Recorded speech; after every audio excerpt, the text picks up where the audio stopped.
Welcome to another edition of the Hang Time Podcast. My name is John Schumann. You're hearing my voice first because I am at home in New Jersey, waiting to go down to Game 3 of Raptors-Sixers. My man Sekou Smith is in Denver, where he's about to get on a plane to go to Portland. So we wanted to check in with you, Sekou, before you get on that plane, and let's talk Nuggets-Blazers, where Portland, even the series last night, without getting much of a big game from Damian Lillard. Yeah, sure. They got a big game from the Miracles, or whatever Dame's supporting cast is called in Portland. I'll find out later today when I land out there and ask people. You look around the entire league, Shu, and all these series except for Warriors-Rockets, are super competitive. The split series so far. And Portland has as good a chance of anybody, to me, of grinding their way to the conference finals this year. I laughed when Charles and Kenny were talking about Portland going to the finals, but it doesn't seem as crazy and far-fetched now as it did when they first started talking about it. They're not a fancy team. They're no frills, but they're just grimy enough to win, games on the road, to win in places they shouldn't, in moments and situations they shouldn't. Denver's the best home team in the league this year, and they couldn't get closer than 5 points down the stretch last night. So kudos to Terry Stotts and his staff, and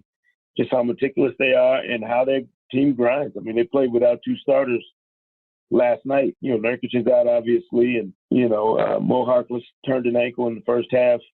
They got, like you mentioned, they got very little, scoring from Dame like they're used to, and they still found a way to win that game. So Friday night's huge at Moda Center. We'll see if they can, go up with a commanding, for the time being, of course. I mean, commanding being 2-1 leads in this playoffs right now is pretty shaky. But if they do that, they put themselves in a really good position. Yeah, I was surprised. Like, Zach Collins, getting 10 points and 6 boards on the road from Zach Collins is huge. And it wasn't like he was just playing off other guys, like standing in the corner and catching and shooting. Like, he posted up Mason Plumlee a couple times, got a couple buckets inside. Like, I was like, they're not only getting contributions from guys, they're like running the offense through other guys, which was just totally un-Blazers-like. But hey, you get it done as well as you can. Yeah, and I thought their defense was the bigger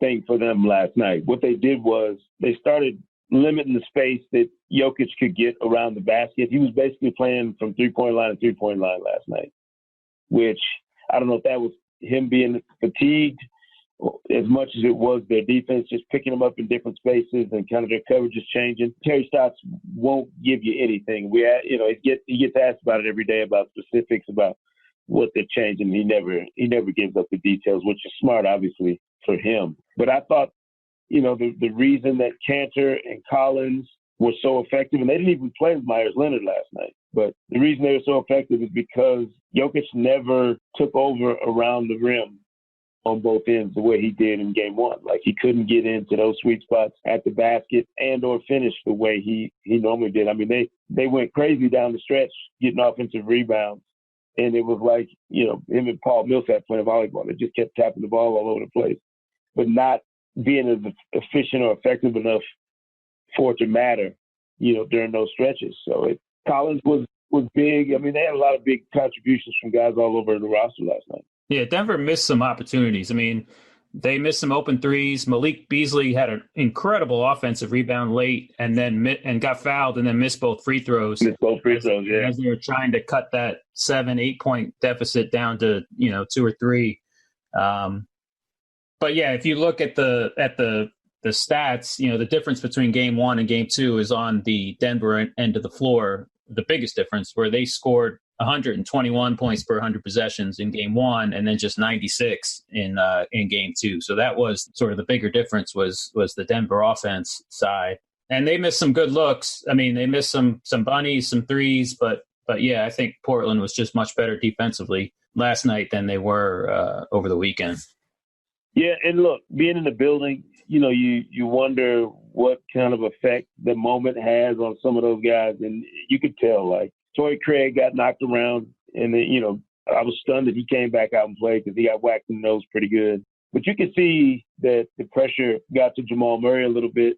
So some of those other young guys, Gary Harris, they were – you wondered what they looked like under duress, with Portland turning the pressure up defensively, because Portland was not very good defensively in game one. They acknowledged that. Everybody saw that. Once they turned the pressure up on them, it was interesting to see how the Nuggets reacted. They played tight. I mean, they got a little nervous. And Mike Malone he praised his team afterwards. Michael Malone, excuse me, for playing as hard as they did. Torrey Craig for coming back out and playing when he clearly could have sat the rest of that game out. I mean, nobody could have blamed him for it.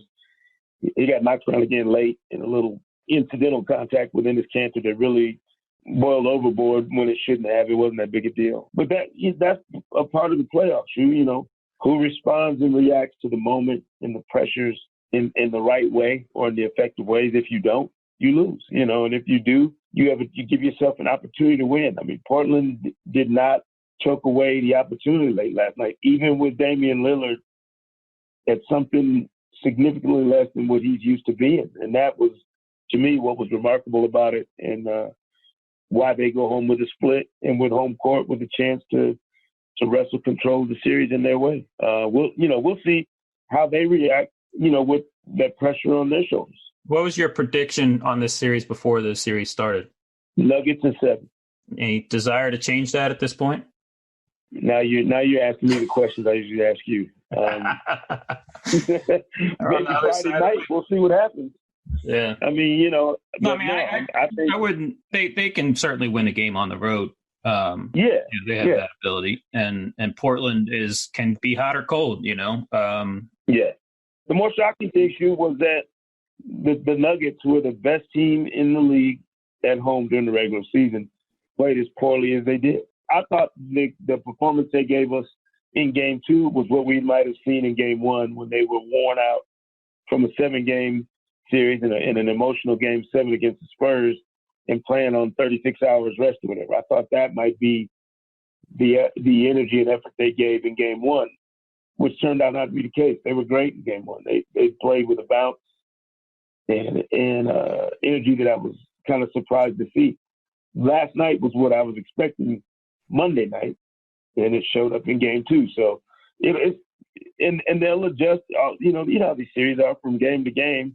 Everybody's making adjustments and tweaking stuff and changing coverages on defense, which is fascinating because we don't spend as much time worrying about those things during the regular season when the opponent is changing all the time. But in the playoffs, when you have to lock in on that same opponent day after day, those things to me become infinitely more important. And Portland showed you that they went back, did their homework, made the adjustments, and it took. Sounds good. You have game 3 in Portland. That is Friday night. We'll see. We're going to bring in Steve Ashburner, who has landed in Boston. He's covering Bucks Celtics, covered the first 2 games in Milwaukee where they split. So we got another 1-1 series.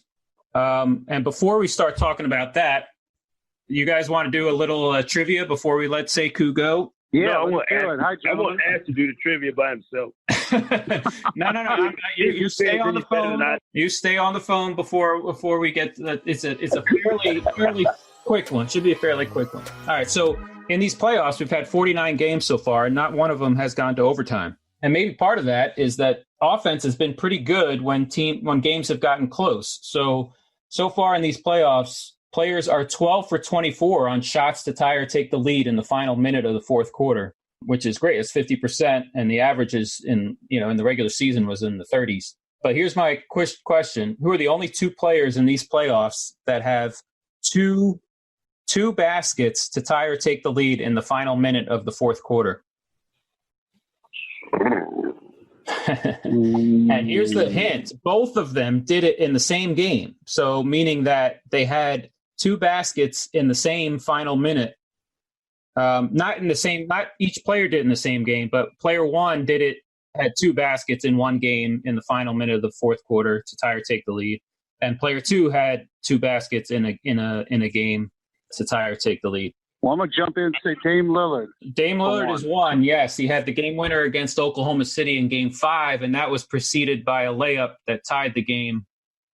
He basically drove around Dennis Schroeder and got a reverse layup that tied that game before he went and then hit the game winner on the next possession. Ash stole my answer. The other one, Eastern Conference, a team that has been eliminated, and it happened in Game 1 of his series. He hit 2 baskets, one to tie, and then one, I think it was one to tie. Or he had a layup and then hit, just like Lillard, hit a layup and then hit a game-winning 3 in Game 1 of his series. Oh, DJ Augustine. DJ Augustine, yes, correct. Those are 2 guys. What do I win? You win a trip to Boston. Your undying respect. I'll buy you a media meal in the Eastern Conference Finals. I'll take it. All right, Sekou, we're going to let you go. Head out to Portland. Enjoy going to the Nike employee store and going wild. No doubt. I appreciate it. I know your size. I'll take care of you. All right. All right, guys. You know what I like. All right. Safe travels. All right, Ash. What do you think is the big difference in between Boston's win in Game 1 and Milwaukee's win in Game 2 of your series? Yeah, I mean, blowout to blowout, just flipping direction. I think a sense of urgency. I mean, if you want to take sort of a big umbrella on it, for the Bucks, they won the most games in the regular season in the NBA, and they breezed through the Pistons in the first round. That was really not any sort of a test. Waited around and then coughed up home court advantage, which had been such a big deal for them, right away against the Celtics, and in a rather woeful performance. And I think that there's no way they could have, if they fell down 0-2 going into Boston. Paul Pierce was saying it was over after one game, but a lot of us would have been saying it was over after 2. So I think that was sort of the tone setter. And then they saw real clearly what they had failed to do well in Game 1. And, they were determined to largely stick with their style, believing in it from the course of the season. Now, I quibbled with that. I felt adjustments are mandatory in the playoffs, and particularly for a team like the Bucks. I mean, they strike me as a team whose style is such that if you catch them or they catch you on a random Tuesday in January, well, yeah, they're going to have an advantage the way they played with their dropping defense and giving up, as many 2-point shots, it seems, as long as they're outside the paint, as you want to take. Well, Boston took a bunch of those and made a bunch of those. And so it's like, well, you're just going to let them do that for 4 games and lose all 4? That didn't make any sense. And so, they mixed things up. And the biggest one I thought was they're not a team that switched defenses like, it's become such the rage in the league. And here they had defender switching. And I think that instilled an energy in them. I mean, there was some confusion. I saw Bucks players sort of banging into each other because they weren't used to doing this. But it kind of revved up Boston's offense. I mean, when you listen to Kyrie afterwards, he felt his biggest failing was not setting the tone and setting the pace, and that they were rushing things and looked a little chaotic in response to the defensive chaos. So that was big. They started Mirotic and Budenholzer, the Bucks coach, praised him primarily for giving him some size and some defense. When Nikola Mirotic is praised for defense, something is going on.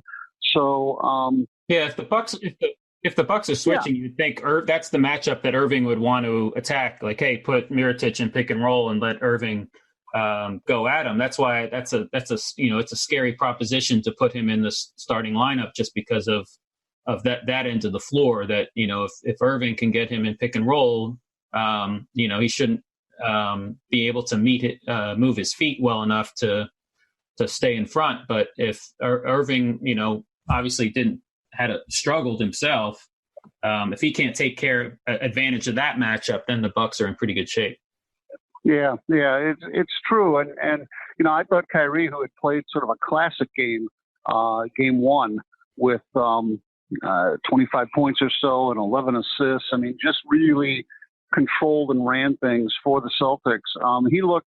He had an off night shooting. I consider him the best shot maker in the NBA, and he was putting up shots that I thought were a little early in the clock. Sometimes he could have found, another dribble or something. He could have found, not necessarily towards the rim, but in any direction he prefers, could have found a better option. It just seemed like, boy, the Celtics overall were playing into Milwaukee's hands. Now, one thing I do have to say is that the first game, when Giannis couldn't get it going by running repeatedly into the wall of defense that Boston put out there, his teammates didn't seem to help that much. They didn't get to their spots as quickly as we've seen them do.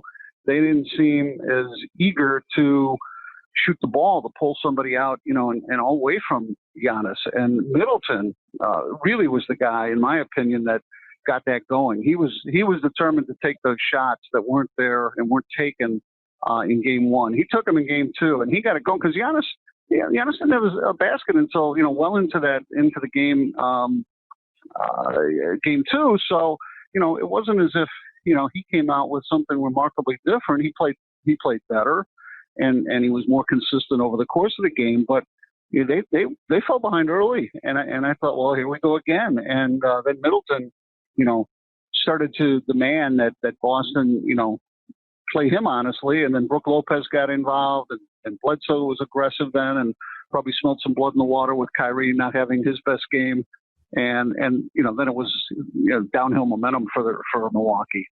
Yeah, I think Boston continues to do a really good job of taking away Antetokounmpo's runway, like basically let him get within 5 feet of the basket, but don't let him get that clean last step where he can elevate and rise, like basically, bend but don't break, and keep him, from being able to climb the ladder, so to speak, with that last step.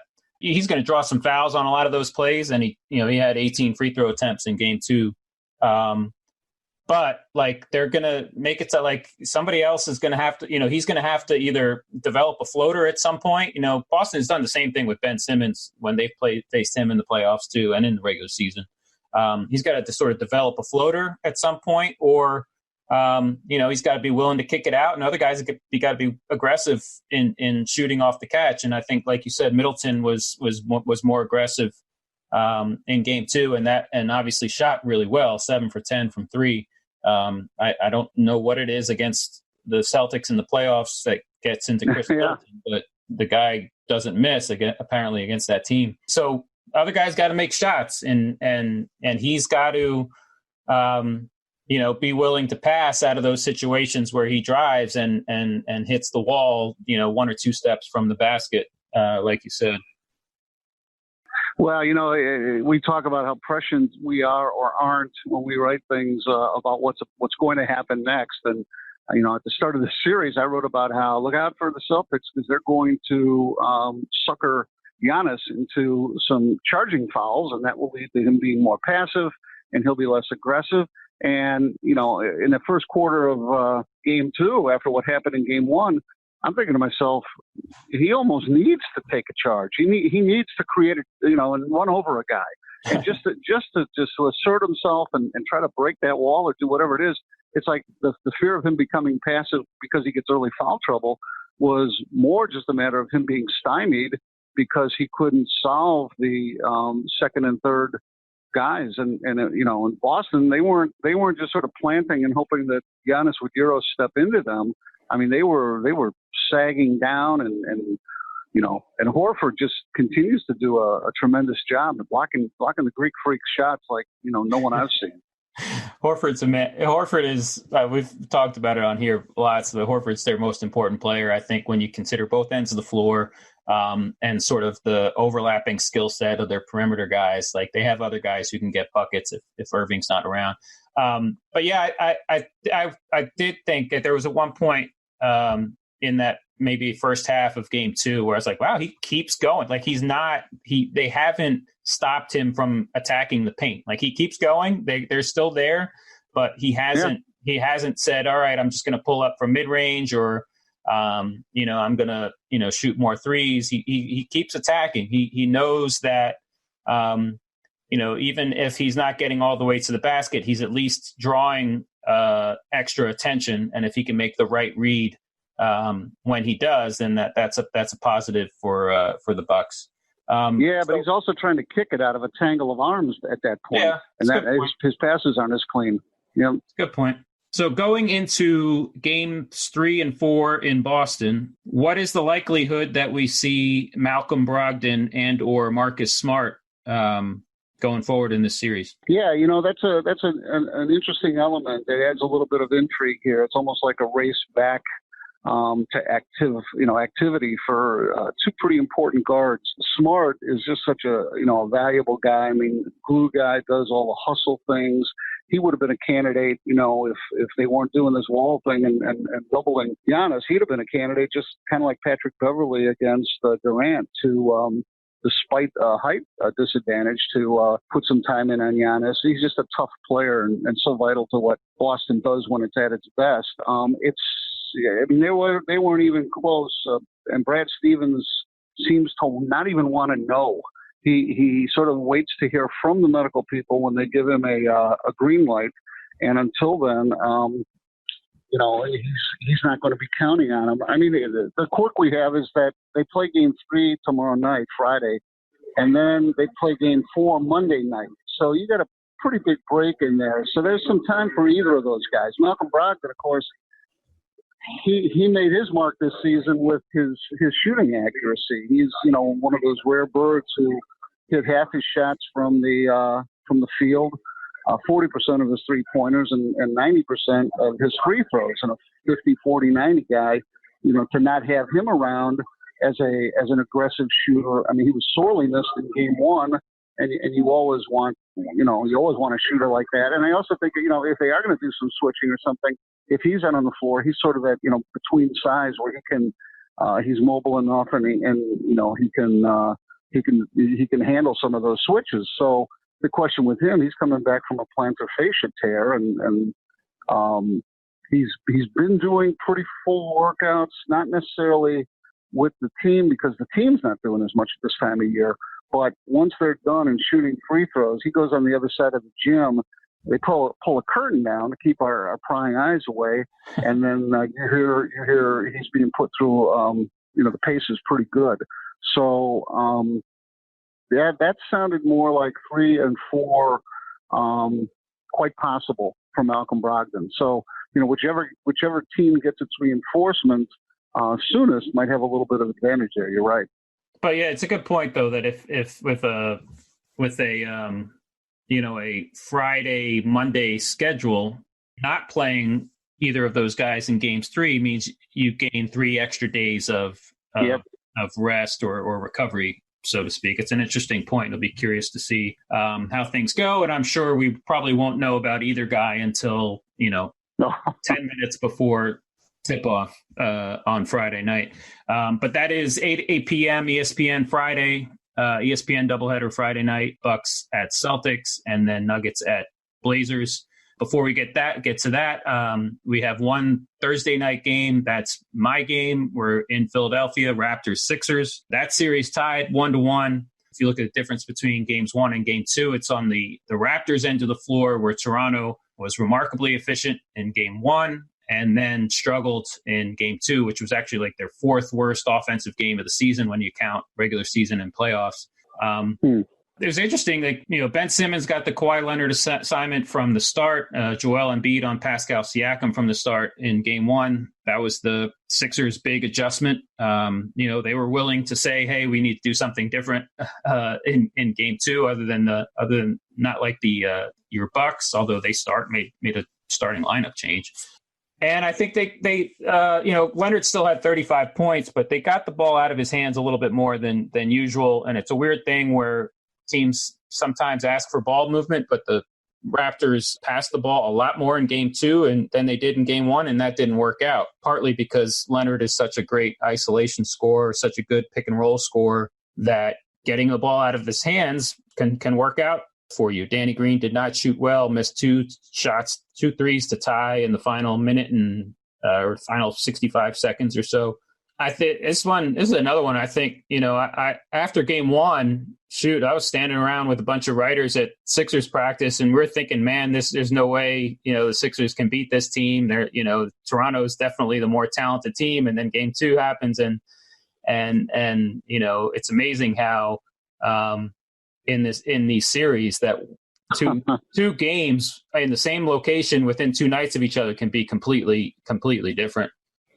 Yeah, we saw it in Milwaukee, and people in Milwaukee, media people, they paid attention to the Toronto and Philadelphia games. They're saying Toronto's going to win the series quickly. After game one.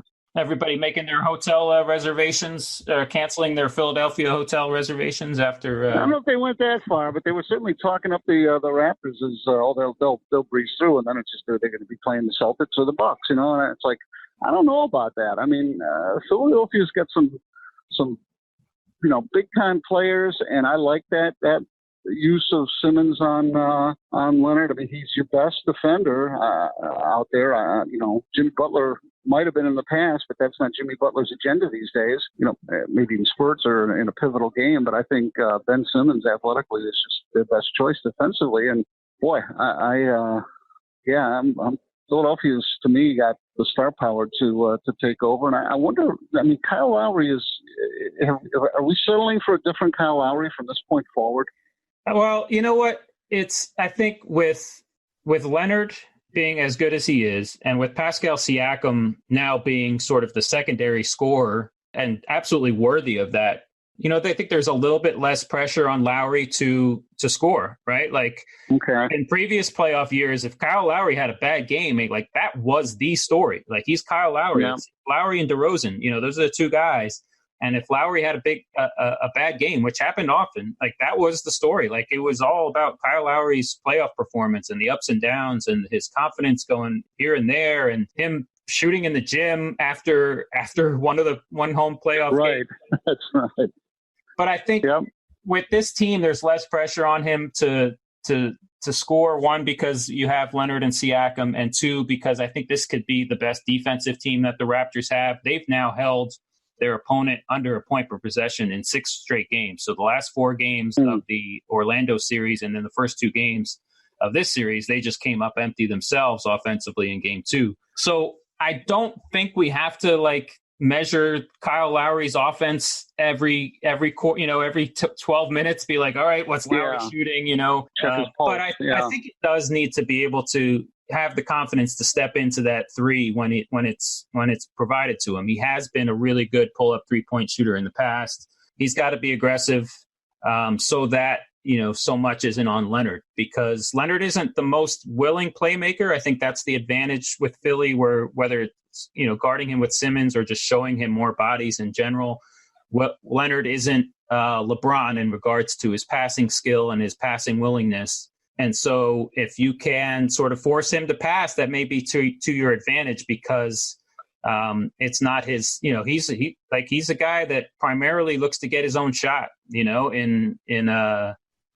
in game 1, that was the case. Like he took 23 shots and passed the ball 19 times. In game 2, he passed the ball twice as much. He passed the ball 38 times.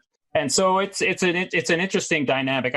I expect Toronto to respond. I think their defense will continue to be really good. I think they need to adjust their rotation a bit so that Serge Ibaka isn't facing Joel Embiid nearly as much, because the Raptors through 2 games have been destroyed in those minutes. The Sixers are plus 28, I think, in 26 minutes with Ibaka on the floor against Embiid. They need to sort of have Marc Gasol mirror Embiid's minutes more than they have, and that's really where it's been these 2 starting lineups were terrific in the first round, and the Toronto starting lineup has had the advantage over the Philly starting lineup. It's been in those sort of hybrid bench/starter minutes that Sixers have had the advantage. So that's sort of what I look forward into game 3. But you're right. Like we've been anticipating these Eastern Conference semifinals from probably since November, once we realized how good the Bucks were. And so far, they've lived up to the billing. We've only had one close game. That was game 2 in Toronto. But as far as all 4 teams sort of stepping up and playing well, I think we've seen examples of all of it. What was your prediction for Bucks Celtics at the start of that series? Well, you made our official prediction. That's right. And I kind of wiggled out from under it, but I'll be honest, and I'll say that I was predicting Boston in 6. And wow. And okay. The reason I did that is, I've seen this Milwaukee team a fair amount, being based in Chicago, so I get up there quite a lot, and I was there through the Jason Kidd years and just everything else. This is the first. I mean, they've only once before in the last 30 years even gotten out of the first round. Right. And what I had said earlier, where I thought maybe their style was a little bit gimmicky and could be solved, especially by a coach like Brad Stevens. I mean, not to god him up or anything, because he's had his failings as well. But when Brad Stevens and his staff are locking in with the versatile roster that he has to choose from, I just thought that the Bucks' reliance on 3-pointers and Giannis seemed like something they could chew on fairly well. And I give both teams credit that I expected the series to end on the winner's home court. The idea that Milwaukee would win in 6 in Boston doesn't make any more sense to me than the Celtics winning in 7. You'd be surprised how many. Be surprised how many series. I looked at this once, maybe a few years ago. There's a decent percentage of series that end with the winner winning on the road, the final game on the road. But I hear you got to filter out. You got to filter out first round because of sweeps that almost always take place. Yeah, it still happens. Yeah. I trust you. So I'm going to stick with that. Celtics at in this 6. point. All right, I predicted Bucks in 6. I'm not feeling so great about that, but I think Celtics in 6 or Bucks in 7 is probably where I'm leaning at this point. But who knows? Like every game is its own game. I do think, like, to your point, that Boston is a better playoff team than a regular season team in that they can focus on one opponent and game plan for that one opponent and execute that game plan really well with the sort of veteran group that they have, and Al Horford being the sort of the lead of that. Like, he is just in these last 2 playoffs, we've just seen him sort of outplay Antetokounmpo in the first round last year, outplay Embiid in the second round last year. Yeah, execute they came so close to beating Cleveland last year. If they don't shoot so poorly from 3-point range in Game 7, they probably win that series. So I think there are the cases to be made that Boston knows how to win a playoff series, just as far as game plan and execution, and that this is their time really, versus a Bucks team that maybe was a stronger regular season team than it is a playoff team. But we'll see going forward. Still a lot to be determined on that end. And the other side, I had Raptors in 7 in Toronto, Philly. After Game 1, I was thinking, man, I should have picked Raptors in 5. And I still don't know. I still think Toronto is the better team. I just think Philly's depth is bad, even though I just brought up the point that the Philly has won those hybrid sort of minutes. Yes. I do think Toronto can get a little bit more out of its bench, and I think if they do sort of make that adjustment as far as Gasol versus Embiid, they've done well against Embiid so far, and if they continue to take him away, they should have the advantage. So what did you think of Philly Toronto? And do you have any second thoughts on your sort of non-published pre-series predictions? The only team I've ever thought would win the East, other than the Boston Celtics, which was my choice, from the beginning of the year, before I saw the bumps and hiccups that group had, was Philadelphia. I still think they'll emerge from the series against Toronto.